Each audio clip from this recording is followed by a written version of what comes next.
तीसरा भेद है वह है परिमाणवाचक विशेषण। परिमाणवाचक विशेषण, ठीक है।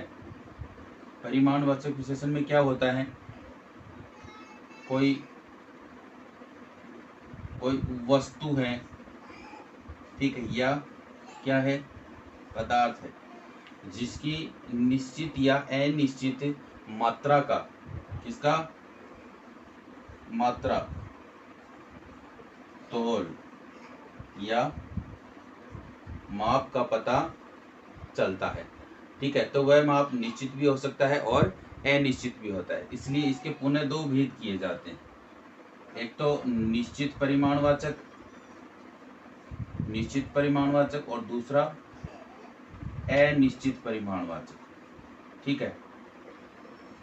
निश्चित परिमाणवाचक और अनिश्चित परिमाणवाचक, जैसे देखो उदाहरण है अपने पास,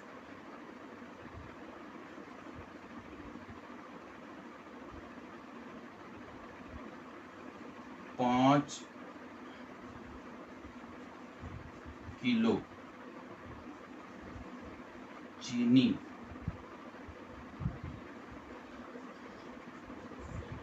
और लगेगी। 5 किलो चीनी और लगेगी, कितने किलो, 5 किलो, ठीक है। इसी तरह से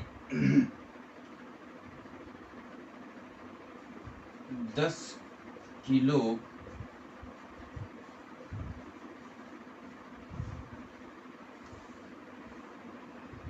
घी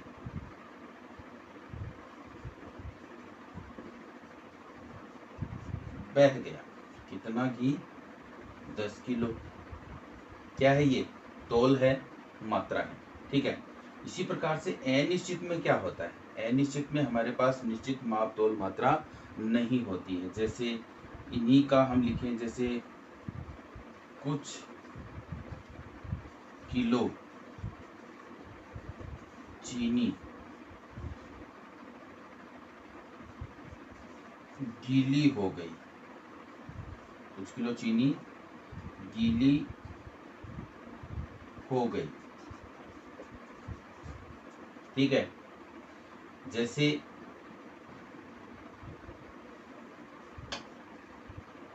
थोड़ा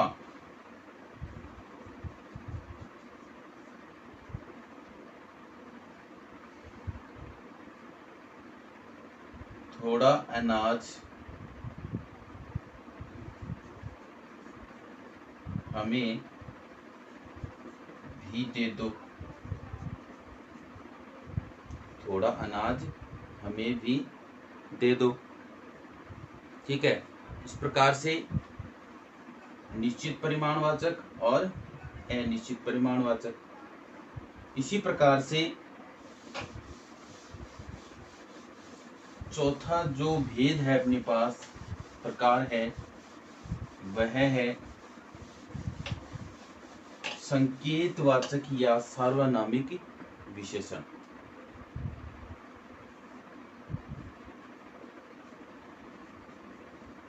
संकेतवाचक या सार्वनामिक विशेषण, ठीक है।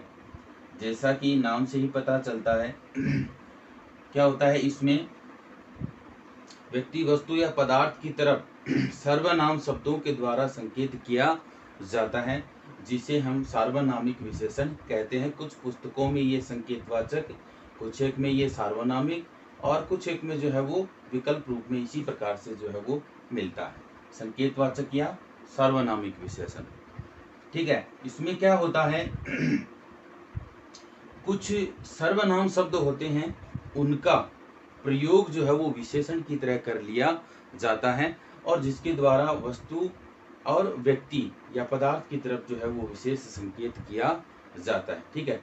तो यूं कहें कि सर्वनाम शब्दों को जब संकेत करने के लिए प्रयोग में लिया जाता है, तो उस स्थिति में वहां पर क्या होता है, सार्वनामिक विशेषण होता है। देखो, जैसे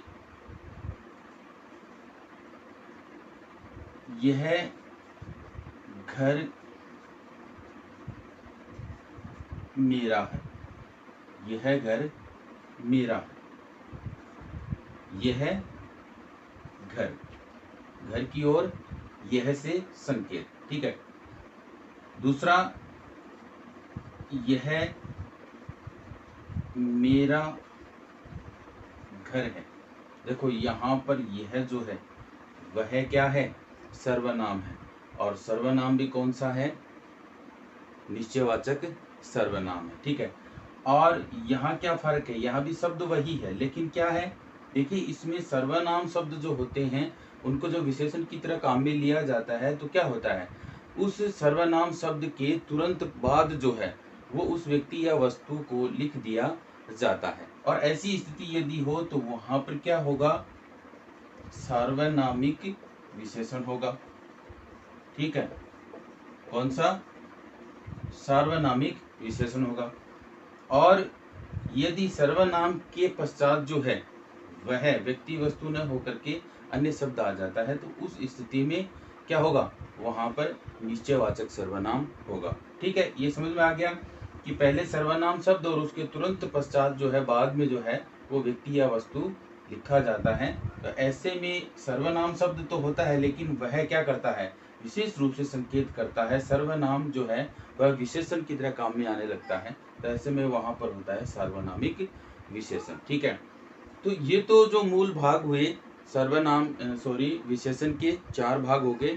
पहला था अपने पास गुणवाचक विशेषण, उसके पश्चात था अपना संख्यावाचक विशेषण, और तीसरा हमने पढ़ा परिमाणवाचक विशेषण, और चौथा जो है वो अपना संकेतवाचक विशेषण, ठीक है। अब देखिए इसमें कुछ विद्वान क्या करते हैं, इसके 2 भेद और मानते हैं। 2 भेद कुछ विद्वान क्या करते हैं, कुछ विद्वान 2 भेद और मानते हैं। कौन कौन से, एक तो है अपने पास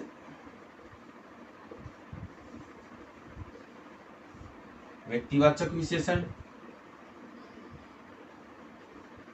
और दूसरा है भिन्नतावाचक विशेषण।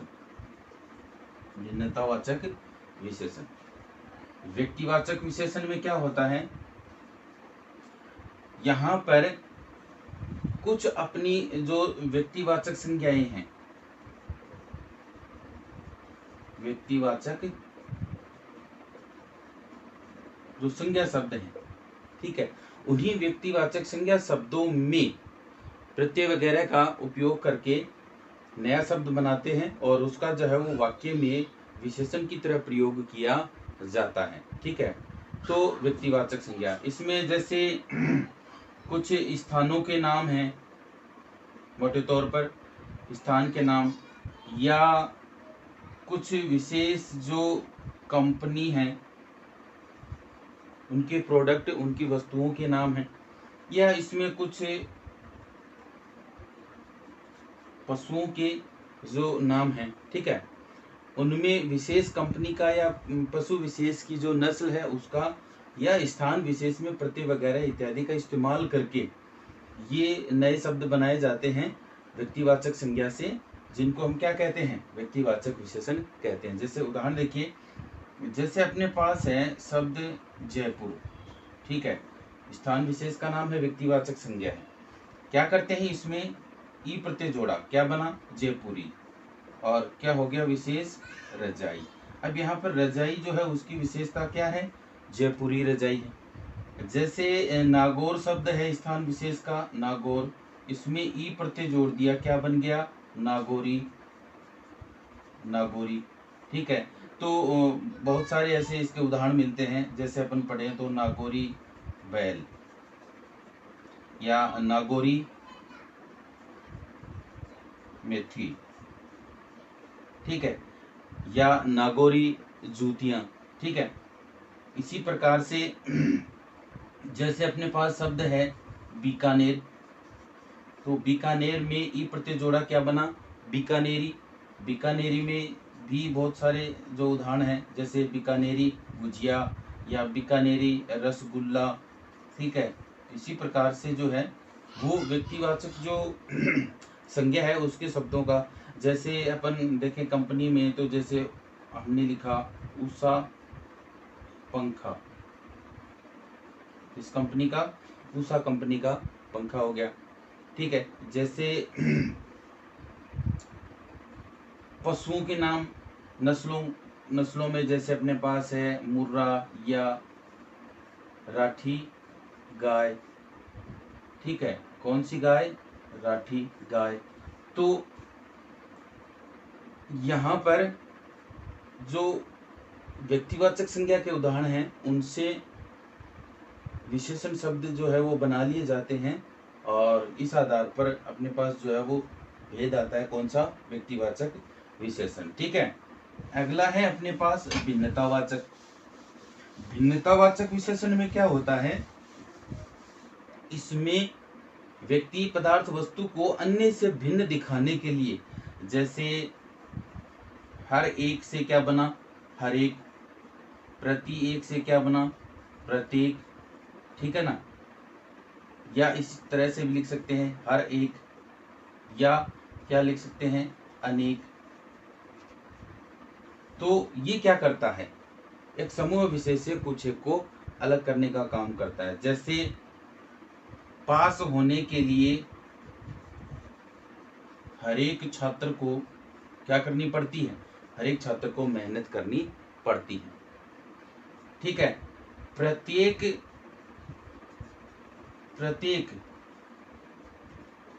छात्रा को पास होने के लिए, अच्छे नंबरों से पास होने के लिए दिन रात मेहनत करनी पड़ती है। या हर एक शहरी व्यक्ति क्या होता है? विद्वान होता है। या हर एक शहरी व्यक्ति जागरूक होता है, जरा सा बनिस्बत किनके गांवों से, जो शहर में रहने की वजह से उसमें क्या होता है। तो ऐसे में शेष अन्य कुछ जो लोग हैं, व्यक्ति हैं, वस्तु हैं, उनसे अलग करने के लिए हम क्या करते हैं? इस प्रकार के शब्दों का इस्तेमाल करते हैं। तो ये कौन सा विशेषण कहलाता है? अपना भिन्नतावाचक विशेषण कहलाता है, ठीक है। अब देखो इसमें जैसे अपने को परिमाणवाचक और संख्यावाचक से अलग अलग अगर अपने को पता करना हो, तो जैसे क्या है? कितना, कितनी या कितने, ठीक है। कितने आदमी थे? कितने आदमी थे। यहाँ पर ये क्या है? इसका अगर जवाब मिले वाक्य में, जैसे 5 लोग थे। कितने लोग थे? 5 लोग थे। कितने आदमी थे रे कालिया? 3 आदमी थे। कितने? 5। अब यहाँ पर हम क्या करते हैं, जैसे व्यक्ति वस्तु है उनसे पहले कितने शब्द का इस्तेमाल करें। कितने लोग थे? जवाब आएगा 5। तो ऐसी स्थिति में ये कौन सा है? संख्यावाचक है, ठीक है। जैसे कितना, जैसे लिखा 5 किलो घी, क्या हो गया? खराब हो गया, ठीक है। अब घी खराब हो गया, इससे पहले लिखो क्या? कितना। कितना घी खराब हो गया, अपने पास जवाब आएगा क्या? 5 किलो, ठीक है। निश्चित संख्या है तो संख्यावाचक हो गया। सॉरी, कितना? घी है, ठीक है, मात्रा है, तो उस स्थिति में ये कौन सा हो गया? परिमाणवाचक हो गया। इस प्रकार से कितना, कितनी या कितने, इस प्रकार के शब्दों का जो है व्यक्ति वस्तु या पदार्थ से पहले लगा करके हम प्रश्न जब करते हैं, तो जवाब जो है वह या तो संख्यावाचक आता है या फिर क्या आता है? परिमाणवाचक विशेषण के रूप में आता है, ठीक है। इसी प्रकार से विशेषण की अवस्थाएं, जैसे श्रेष्ठ या उच्च, किसकी विशेषताएं हैं? ये अवस्थाएं हैं, सॉरी, किसकी? विशेषण की।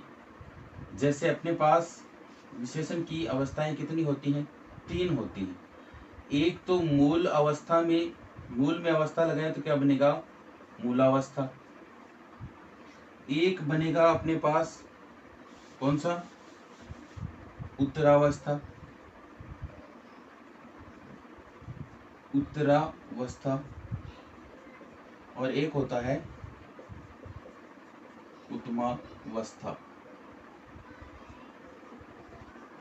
ठीक है, जैसे अपने पास शब्द है श्रेष्ठ और उच्च, ठीक है, तो इसमें उत्तर में क्या होता है, तर वगैरह इस प्रकार के जो शब्द हैं उनका इस्तेमाल करके उत्तरावस्था बना लिया जाता है। और इसमें एक वस्तु को दूसरी वस्तु से तुलना करने के लिए क्या किया जाता है, से शब्द का इस्तेमाल कर लिया जाता है, या इसमें जो है वो प्रत्यय शब्द का इस्तेमाल करके नया शब्द बना लिया जाता है। जैसे अपन इसमें श्रेष्ठ के लिए क्या करें, क्या होगा, श्रेष्ठतर, श्रेष्ठतर, ठीक है। इसकी उत्तमावस्था अगर अपन बनाए तो उत्तमावस्था में जैसे इसमें हमने कहा से लगा लिया जाता है, ठीक है, तो इसमें क्या होता है, से अधिक या फिर से बहुत, है ना, इस प्रकार के शब्द जो हैं इस्तेमाल करके उत्तमावस्था बना ली जाती है, ठीक है। इसमें तम तरीन और इष्ट शब्द जो है वो जोड़ करके उत्तमावस्था बना ली जाती है। जैसे श्रेष्ठ में अपन क्या जोड़े, श्रेष्ठतम, ठीक है। जैसे उच्च में जोड़े तो क्या बनेगा, क्या बनेगा, उच्चतर। इसमें तम जोड़े तो क्या बन जाएगा, उच्चतम, ठीक है। इसी प्रकार से जैसे अपने पास शब्द है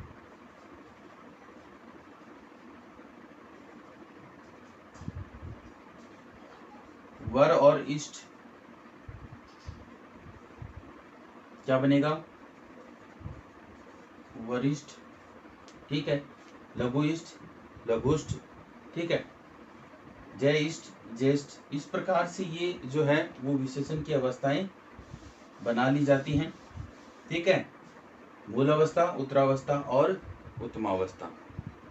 एक स्थिति और है, क्या है, जैसे विशेषण है और उसमें उपसर्ग लगाओ, क्या बनेगा, प्रविशेषण, ठीक है। अब जैसे देखो अपने पास उदाहरण है,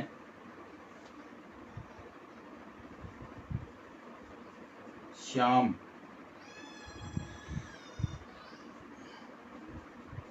सुंदर लड़का, क्या है, विशेषण है। और इसका प्रविशेषण बनाना हो तो क्या लिखेंगे, श्याम बहुत सुंदर है, ठीक है। यहाँ सुंदर की भी क्या है, विशेषता है, बहुत सुंदर है। ऐसे में ये क्या है, प्रविशेषण है, विशेषण है, प्रविशेषण है, ठीक है।